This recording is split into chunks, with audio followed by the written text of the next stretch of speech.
ತಾಯಿಯ ಹೆಸರಲ್ಲೇ ಉಸಿರಾಡ್ತಾ ಇರೋ ಅವಳ ಹೆಸರೇ ಮಯೂರಿ.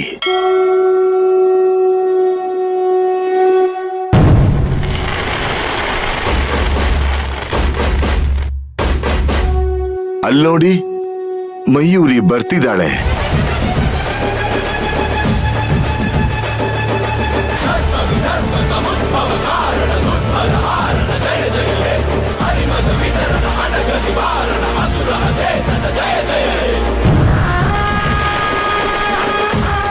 ಸಾಕ್ಷಾತ್ ದುರ್ಗಮ್ಮನೇ ಪಲ್ಲಕ್ಕಿ ಹೊತ್ಕೊಂಡು ಬರೋ ಹಾಗಿದೆ.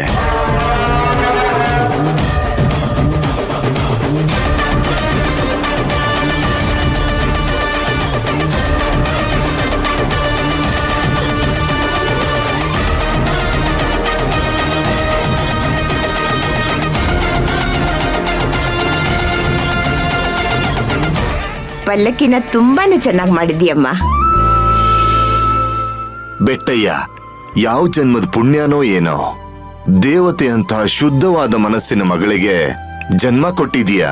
ಹೌದು ಪೂಜಾರ್ರೆ, ನನ್ನ ಮಗಳು ಯಾವ ಗಂಡ್ಮಕ್ಳಿಗೂ ಕಮ್ಮಿ ಇಲ್ಲ. ಇವಳಿಗೆ ನಾನು ಉಸಿರು ಕೊಟ್ಟೆ, ಇವಳು ನನಗೆ ಹೆಸರನ್ನೇ ಕೊಟ್ಲು. ಇದಕ್ಕಿಂತ ಭಾಗ್ಯ ಇನ್ನೇನ್ ಬೇಕು ಹೇಳಿ. ಸರಿ ಪೂಜಾರ್ರೆ, ನಾವಿನ್ ಬರ್ತೀವಿ. ಮಯೂರಿ, ರಂಗಸ್ವಾಮಿ ಅವರೇ, ಕೊಟ್ಟೆ. ತಗೋ ಮಯೂರಿ, ಪಲ್ಲಕ್ಕಿ ಮಾಡಿದ್ದಕ್ಕೆ ನಿನ್ ಕೂಲಿ. ಅಮ್ಮ, ಕೂಲಿ ಅನ್ಬೇಡಿ, ಇದನ್ನ ಪ್ರಸಾದ ಅನ್ನಿ.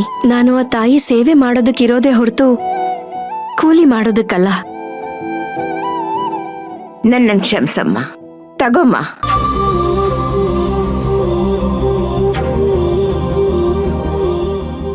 ಪೂಜಾರ್ರೆ, ಇಷ್ಟ ಹಣ ಸಾಕು. ಈ 10,000ನ ಆ ತಾಯಿ ಹೆಸರಲ್ಲಿ ಹುಂಡಿಗೆ ಹಾಕ್ಬಿಡಿ. ತಗೊಳ್ಳಿ ಪೂಜಾರ್ರೆ.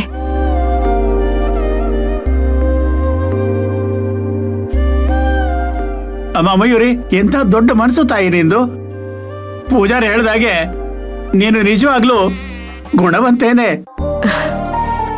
ಎಲ್ಲಾ ಗುಣಗಳಿಗೂ ಈ ದುರ್ಗಮ್ಮನೇ ಒಡತಿ. ನಾನು ಅವಳ ಋಣದಲ್ಲಿರೋವಳು. ಅವಳ ಸೇವೆ ಮಾಡೋದಕ್ಕೆ ಅವಕಾಶ ಸಿಕ್ಕಿರೋದೆ ನನ್ ಪುಣ್ಯ.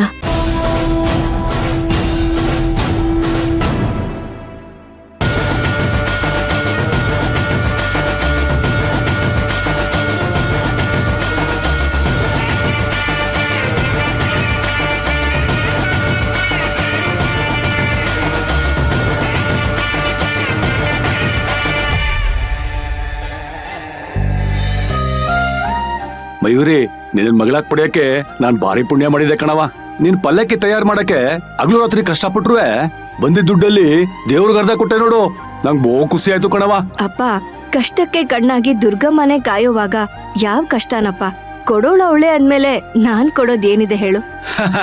ಅಲ್ಲ ಕಣವ, ಉತ್ಸವನು ಮುಗೀತು, ಕೈಗೆ ದುಡ್ಡು ಬತ್ತು, ಪಲ್ಲಕ್ಕಿ ನೋಡಿ ಊರೂರೆಲ್ಲ ಖುಷಿ ಪಟ್ರು. ಆದ್ರೆ ಈ ಅಪ್ಪ ಖುಷಿ ಆಗದ್ ಬೇಡವಾ? ಓಹೋ, ಅರ್ಥ ಆಯ್ತು, ಅರ್ಥ ಆಯ್ತು. ಈಗೇನ್ ಬಾಡೂಟ ಬೇಕಾ?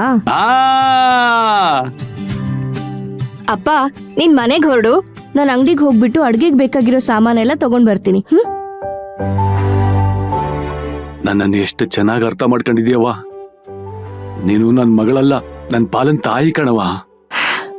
ಅಪ್ಪ, ಈ ಸಂತೋಷದ ಸಮಯದಲ್ಲಿ ಇದೆಲ್ಲ ಬೇಕಾ? ಆಯ್ತಾಯ್ತು, ನೀನ್ ಮನೆಗ್ ಹೋಗಿರು, ನಾನು ಈಗ್ಲೇ ಬರ್ತೀನಿ. ಹಾ, ಬೇಗ ಬಂದ್ಬಿಡವಾ, ನಾ ಕಾಯ್ತಾ ಇರ್ತೀನಿ. ಸರಿ. ನೋಡುದ್ರಲ್ವಾ, ಅಪ್ಪ ಅಂದ್ರೆ ಮಗಳಿಗಿಷ್ಟ, ಮಗಳು ಅಂದ್ರೆ ಅಪ್ಪನ್ಗಿಷ್ಟ.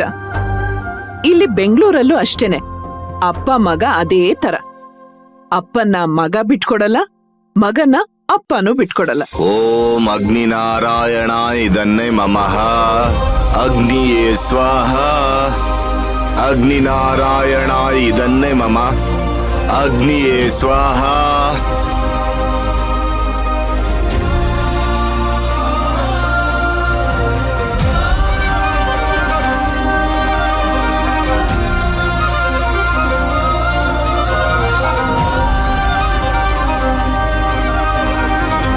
ರಾಯರೇ, ಮಂಗಳಾರತಿ ಮಾಡ್ಬೋದಾ?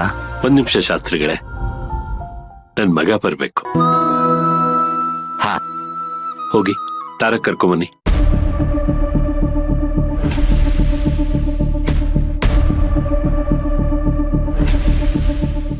ಸಮಂತ, ಹೇಳಿದ್ ಕೇಳಿಸ್ಲಿಲ್ವಾ? ಹೋಗ್ ಕರ್ಕೊಂಡ್ ಬಾ. ಯಾಕೆ ತಾರಕ್ ಇನ್ನೂ ಎದ್ದಿಲ್ವಾ? ಮಾಮ್, ಅವನಿಗೆ ಸೂರ್ಯೋದಯ ಎಲ್ಲಿ ಗೊತ್ತಿರುತ್ತೆ? ಅವನಿಗೆ ಗೊತ್ತಿರೋದು ಒಂದೇ, ಮಧ್ಯೋದಯ.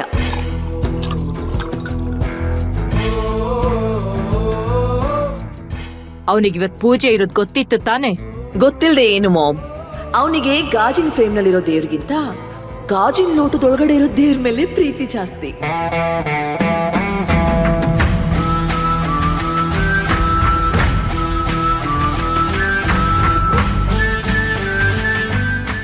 ಅದ್ರಲ್ಲೂ ನೀನ್ ಪೂಜೆ ಕೂತಿದ್ಯಾ ಅಂದ್ರೆ ಅವನ್ ಹೇಗಿಲ್ಲಿರ್ತಾನೆ? ಅವನಿಗೆ ತಾಯಿ ಮೇಲಿರೋ ಅಭಿಮಾನಕ್ಕಿಂತ ತಂದೆ ಮೇಲಿರೋ ವಾತ್ಸಲ್ಯಕ್ಕಿಂತ ಎಣ್ಣೆ ಮೇಲೆ ಪ್ರೀತಿ ಜಾಸ್ತಿ.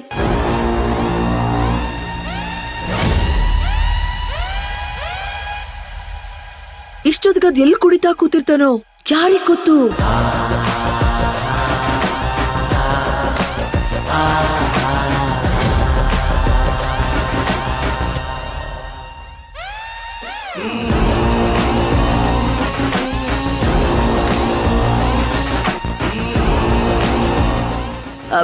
ಒಟ್ನಲ್ಲಿ ಅವನ್ ನಿಮ್ ದಾರಿಗ್ ಬರಲ್ಲ, ನೀವು ಅವನ್ ದಾರಿಗ್ ಹೋಗಕ್ಕ ಆಗಲ್ಲ.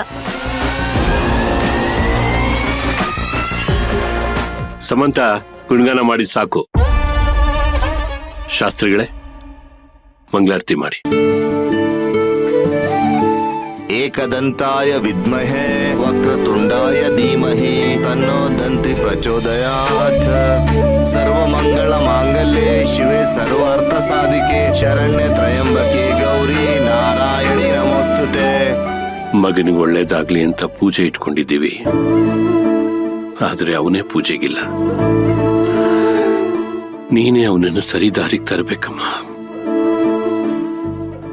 ಎದೆ ಹಾಲ್ ಕುಡಿದು ಮಗ ಎದೆ ಎತ್ತರಕ್ ಬೆಳೆದು ನನಗೆ ಹೆಗ್ಲಾಗ್ತಾನೆ ಅನ್ಕೊಂಡ್ರೆ ನನ್ನನ್ನೇ ದ್ವೇಷ ಮಾಡ್ತಾ ಇದ್ದಾನೆ.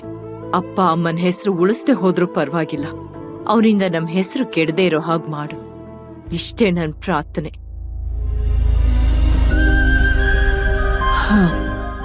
ಆ ಕಡೆ ಮಯೂರಿಗೆ ಅಮ್ಮ ಇಲ್ಲ, ಈ ಕಡೆ ತಾರಕ್ಗೆ ಅಮ್ಮನ್ ಕಂಡ್ರೆ ಆಗಲ್ಲ. ಬಾಡೂಟಕ್ಕೆ ಸಾಮಾನ್ ತರೋಣ ಅಂತ ಮಯೂರಿ ಹೋಗಿದ್ರೆ ಅವಳು ಬರೋದ್ರೊಳಗೆ ಬೇರೆ ತಯಾರಿ ಮಾಡೋಣ ಅಂತ ಮನೆಯವರೆಲ್ಲ ಕೆಲಸ ಮಾಡ್ತಾ ಇದ್ದಾರೆ.